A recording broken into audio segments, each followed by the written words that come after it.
Yes welcome students. Last video में हमने quartile division percentile division जो है वह डिस्पर्जन के लिए कैलकुलेट किए थे कि डिस्पर्जन किस तरह से उसमें याद किया जाता है। और इसमें हमने inter quartile range, semi inter quartile range या क्वार्टाइल डिवीजन और कोएफिशिएंट ऑफ क्वार्टाइल डिवीजन, इसी तरह से परसेंटाइल रेंज और परसेंटाइल डिवीजन, ये हमने कोएफिशिएंट ऑफ परसेंटाइल डिवीजन, तो ये हमने मालूम किए थे। देखिए ये यहाँ पर जो बीच के 80% को लेना और बीच के 50% को ही कंसिडर करना, ये वाला मैटर था। अब देखिए इसमें कुछ और इम्प्रूवमेंट किया गया और आगे सोचा गया कि क्यों ना हम अपकिरण कुछ और तरीके से ऐसे निकालें कि कुछ और ज़्यादा इन्वॉल्वमेंट यहाँ पर आ जाए, और उस और ज़्यादा इन्वॉल्वमेंट के लिए जो है माध्य विचलन का प्रयोग किया गया।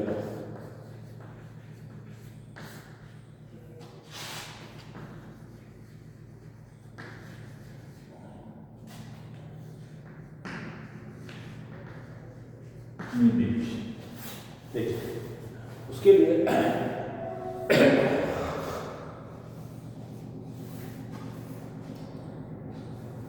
माध्य विचलन का प्रयोग किया गया मीन डिवीजन। अब सबसे पहले हम जाने मीन डिवीजन क्या है। तो देखिए मीन डिवीजन कुछ भी नहीं है, किसी भी सांख्यिकीय माध्य से लिए गए विचलनों का यदि समांतर माध्य ले लिया जाए, सुनिएगा ध्यान से, किसी भी सांख्यिकीय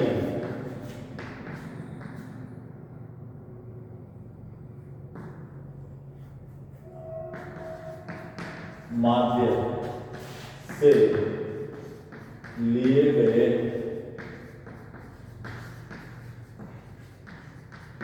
विचलनों का समांतर माध्य,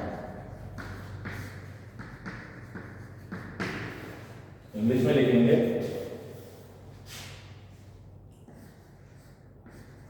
arithmetic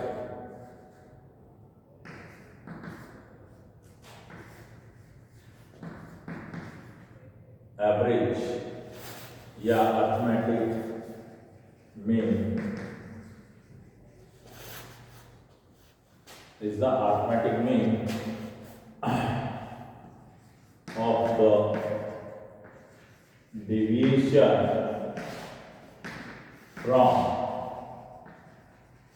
any statistical mean, average, sorry, average।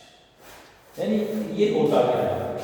ये होता है किसी भी सांख्यिकीय माध्य, देखिए सांख्यिकीय माध्य में जो है वो तीन चीजें इन्वॉल्व होती है, मीन, मीडियन और मोड, जो हमारे यहाँ ज़्यादा काम आती है। तो बिल्कुल एग्जैक्टली ये कह रहा है कि किसी भी सांख्यिकीय माध्य से आप ले लो विचलन। मैंने आपसे पहले भी कहा था जब डिवीजन लेते हो तो डिवीजन x का होता है, नॉट f का। देखिए सारे रूल्स आपको ध्यान रखने पड़ेंगे पहले के, क्योंकि हम जब किसी के ऊपर बेस कर रहे हैं तो ये तो सही होना चाहिए।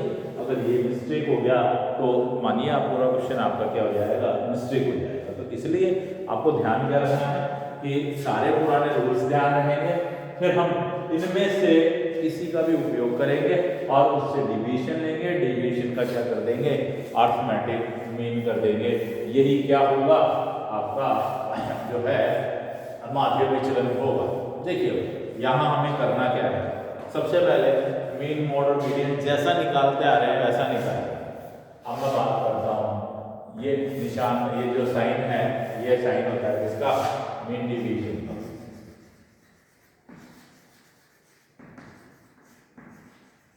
मीन डिवीजन का साइन क्या होता है, डेल्टा। अब डेल्टा यदि आपने x बार से लिया, इससे लिया है डेल्टा x बार, तो आप क्या करेंगे, डिवीएशन फ्रॉम x बार करेंगे। ध्यान दें यहाँ पर इंडिविजुअल सीरीज की बात कर रहा हूँ, x माइनस x बार किया आपने और डिवाइड बाय क्या कर दिया,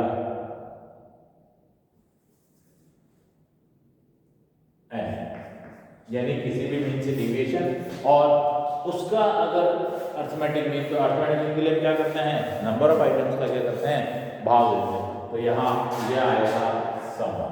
इसी तरह से हो सकता है कि आप यहाँ मीडियन यूज करें, तो उसका formula x minus median divide divided by n। और यदि आप क्या यूज करें, मोड यूज करें, तो यहाँ x minus mode divided bye. ये इंडिविजुअल सीरीज में डिवीजन निकालना और उसके आधार पर मेन डिवीजन याद करना। फिर यदि डिस्क्रीट और कंटिन्यूअस सीरीज होती है तो हमारे को f और मिल जाता है। यहाँ पर f मिलता है तो यहाँ कुछ नहीं, केवल चेंज क्या होगा, summation of f x minus x bar divided by n। n क्या होता है, समीशन ऑफ f के बराबर होता है यहाँ पर। फिर यहाँ मैं बात करूँ मीडियन की, तो समीशन ऑफ f और x minus x bar divided by n या समीशन ऑफ f। फिर मैं बात करूँ ऑफ z की, तो summation of f x minus x बार नहीं, यहाँ मीडियन आएगा और यहाँ मोड आएगा डिवाइडेड बाय n या समीशन ऑफ। तो ये सिंपली बात करनी है आपको, कोई भी एक आधार लेना है, कोई भी, और उस ये आपको कह दे बाय द वे क्वेश्चन में, तो आपको उसी को आधार लेना, नहीं कहे तो जो मीडियन है वो सबसे बेस्ट आधार होता है जिसके लिए, माध्य विचलन से, क्योंकि मीडियन से लिए गए विचलनों का योग क्या होता है, न्यूनतम होता है, इसलिए median is the best measurement for the main deviation. ना कहे तो आप परिस्थितियों पर डिपेंड करेंगे। अब मैं बात करूँ यहीं पर आपको कोएफिशिएंट की, अगर आपको कोएफिशिएंट में निकालना हो, तुलनात्मक अध्ययन करना हो 2 सीरीज का, 3 सीरीज का, 4 सीरीज का, तो वहाँ कोएफिशिएंट निकालेंगे और कोएफिशिएंट ऑफ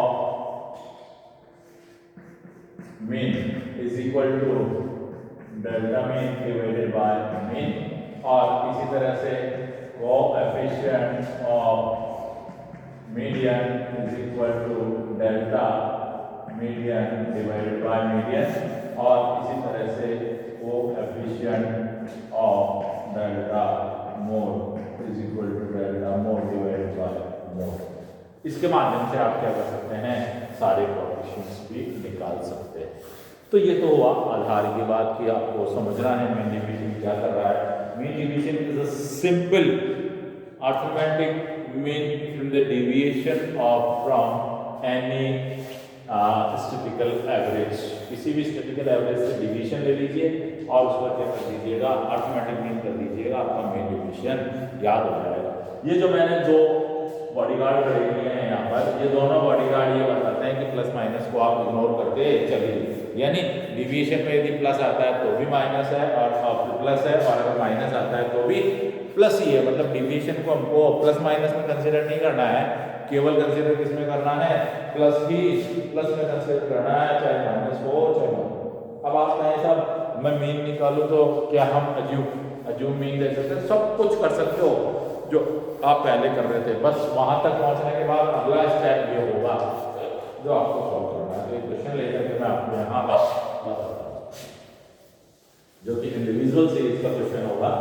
इस तरह से क्वेश्चन को सॉल्व करना है हमें। इसमें टेबल थोड़ी बड़ी बनेगी, तो ध्यान से आप टेबल बनाएं, क्योंकि टेबल में मिस्टेक नहीं होगी तो आपके सवाल में बिल्कुल मिस्टेक नहीं होगी, आपको पूरे में से पूरे मार्क्स दिए जाएंगे। और यहाँ ध्यान रखें, स्टैटिक्स जो है, स्टैटिकल में आपको पूरे 100 में से 100 भी मिल सकता है, परंतु उसके लिए आपको क्या करना होगा, परफेक्टली पूरा वर्क वहाँ शो करके आना होगा। आपको पन्नों की बचत नहीं करनी है वहाँ पर कि बिल्कुल घिच पिच कर दिया, बहुत पन्ने बड़े हैं हमारे पास, आराम से सारे प्रैक्टिकलों को करेक्ट सॉल्व करके आइएगा, पूरे में से पूरे मार्क्स मिल जाएंगे। तो अब मैं आगे डिस्कस करता हूँ कि इंडिविजुअल सीरीज लेकर के। अब देखिए यहाँ हम मीन से भी लेंगे, मीडियन से भी लेंगे, मोड से भी लेंगे, तो क्यों ना हम असेंडिंग डिसेंडिंग जमाना और एक्सक्लूसिव करना ऑटोमेटिकली चालू कर दें, तो वो दोनों काम भी करते चलिए। तो यहाँ एक क्वेश्चन है, find out the mean deviation from median and mean and its coefficient from following marks obtained by students। marks given है students के, marks और marks क्या होते हैं, x वैल्यू, और वो है 5, 9, 12, 16, 5, 9, 12, 16, 31, 20, 25, 34, 31, 20, 25, 34। पहला काम होना चाहिए हमारा इसको असेंडिंग में जमाना। असेंडिंग में जमाने के लिए 5, 9 कोई प्रॉब्लम नहीं है, 12 तक कोई प्रॉब्लम नहीं है, फिर 12 के बाद 16 तक प्रॉब्लम नहीं है, 20 लेंगे, 25 लेंगे, 31 लेंगे और 34 लेंगे। तो इस तरह से आप इसको क्या कर लेंगे, असेंडिंग में अरेंज कर लेंगे। असेंडिंग में अरेंज करने के बाद जो अगला स्टेप होगा वह है क्या, तो मैं क्या इसका अर्थमेटिक मीन निकाल सकता हूँ, तो बिल्कुल आप निकाल सकते हैं अर्थमेटिक मीन। अर्थमेटिक मीन के लिए मुझे क्या चाहिए, अर्थमेटिक मीन के लिए summation of x divided by n चाहिए। इंडिविजुअल सीरीज में ये चाहिए, समीशन कीजिएगा इसका। 5 और 9 14, 14 और 16 30, 30 12 42, 42 और 20 52, 62, 62, 83, 87, 88, 3 118, 118, 122 और 30, 152 इसका सम होना चाहिए। ये हो गया 152।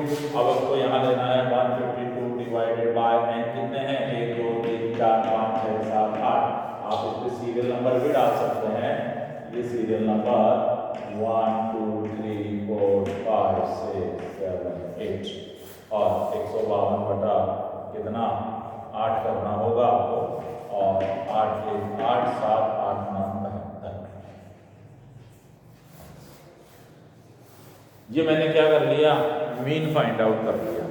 क्या फाइंड आउट कर लिया, मीन फाइंड आउट कर लिया। मीन फाइंड आउट करने के बाद मैं क्या करूं, मीन से डिविएशन ले लेता हूं। तो मैं यहां इसे कहूंगा dx, किससे, मीन। और प्लस माइनस इग्नोर किया जाएगा, ये प्लस माइनस इग्नोर लीजिएगा। डिवीजन 19 है, 5 माइनस 19 बराबर 14, 9 माइनस 19 बराबर 10, 12 माइनस 19 बराबर 7, 16 माइनस 19 बराबर 3, 20 माइनस 19 बराबर 1, 25 6, 31 12 और 34 15। देखिए मैंने कहीं भी माइनस नहीं लगाया है। 14 10 7 3 1 6 12 कहीं भी माइनस नहीं लगाया, बिकॉज मैंने क्या कर रखा है, प्लस माइनस इग्नोर कर रखा है, जिसे हम कहते हैं x माइनस एक्स बार प्लस माइनस इग्नोर। ये सबसे बड़ी कमजोरी है मीन डेविएशन की, प्लस माइनस इग्नोर करना, क्योंकि plus minus ignore is not the right mathematic. तो इस वजह से ठीक है, जैसा भी है हमें करना है सॉल्व। 7 3 10 10 20 20 10 30 35 35 और 15 50 और 18 68 68 आने के बाद हम क्या मालूम करें, डेल्टा मीन। डेल्टा मीन क्या है, summation of dx bar x बार बनेगी इसे, और यहाँ पर डिवाइडेड बाय n, तो यहाँ कितना आया 68 डिवाइडेड बाय n कितना है, तो 8 पद है 8, तो 8.5 मार्क्स लिखिएगा आप पे, 8.5 मार्क्स आ जाएगा। ये आपका क्या आ गया, मीन।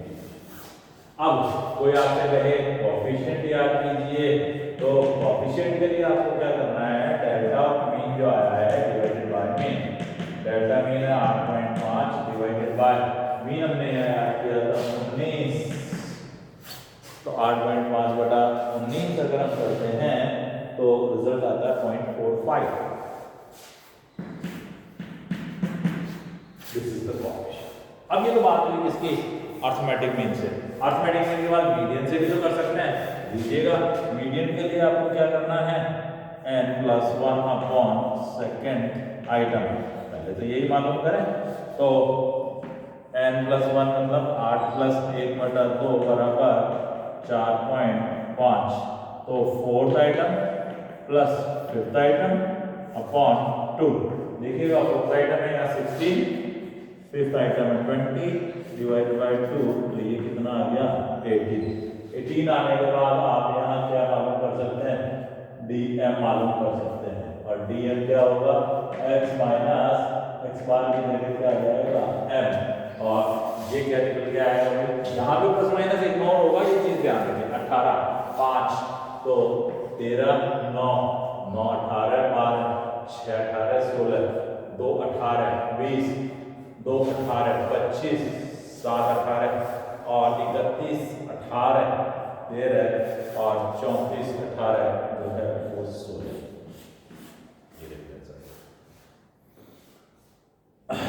और यहाँ टोटल करें तो 16 13 29 29 और 9 38 और 40 40 और 46 और 9 55 और 13 68। इसका टोटल कितना आ रहा है 68 आ रहा है। तो यहाँ जो मैं एम करूँगा, दिस इज कोइंसिडेंस, ये कोइंसिडेंस ही है भाई, ये आना आपको ये मत समझना ये आता है, ऐसा नहीं है, कोइंसिडेंस है। तो यहाँ summation of the M divided by M, तो यहाँ डेल्टा मीन जो आया वो 68 divided by 8 is equal to 8.5 marks. अब आपको पहले कोएफिशिएंट, तो कोएफिशिएंट में आपको क्या करना है, delta of median upon median करना है। यहाँ डेल्टा ऑफ मीडियन जो आया वो 8.5 आया है और मीडियन कितना आया था 18 आया, तो यहाँ 0.47 हो जाएगा। इजी टास्क है, आप नए सामने तो इसको इनडायरेक्ट मेथड से कर लेना, पर मीन डिवीजन को इनडायरेक्ट मेथड से करना मैं कतई नहीं बताऊंगा, ना सलाह दूंगा, क्योंकि उसमें फॉर्मूला जो रहता है थोड़ा सा लार्ज हो जाता है, बड़ा फॉर्मूला हो जाता है, इसलिए उसको नहीं करना चाहिए। That's all for the video, thank you.